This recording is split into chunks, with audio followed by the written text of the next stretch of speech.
After her mother's death, Ellen is left completely alone.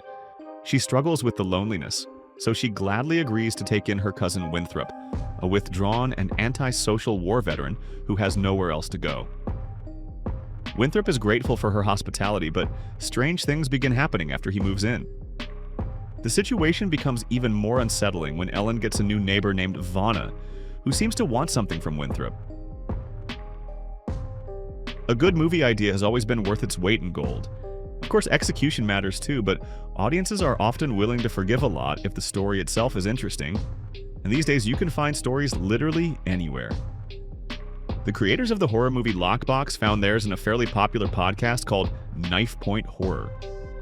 The first episodes of the podcast appeared back in 2010, and over the years, its sole creator, Soren Narnia, has released more than 120 horror stories.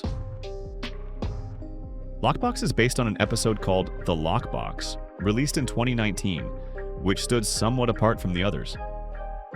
Instead of narrating the story entirely by himself, Narnia brought in more than a dozen voice actors, giving it a certain atmosphere and weight. The novella seemed to have real potential for a film adaptation, with Narnia himself coming on board as a co-writer. But the miracle never happened. In Western theaters, Lockbox barely attracted any attention.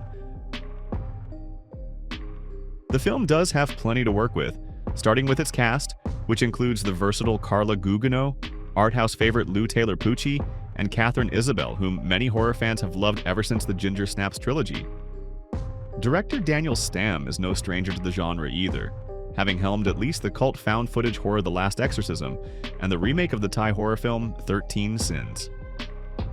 Granted, he made both of those movies more than a decade ago, spending the past few years working primarily in television. Still, with a cast and director like this, we had every reason to expect Lockbox to be, if not a masterpiece, at least a solid genre film. That's what makes it all the more frustrating to see the movie falling apart at the seams, with its seams practically stitched together with white thread. There is neither an engaging plot, nor a thick, memorable atmosphere, nor really anything exciting at all. It's a genreless swamp in which good actors flounder, desperately trying to find some kind of dramatic hook in what they're given. The filmmakers can't even make proper use of Winthrop's PTSD. We're supposedly meant to spend half the movie wondering whether Winthrop is actually responsible for everything happening around him. But the story is constructed so poorly that the answer becomes obvious almost immediately.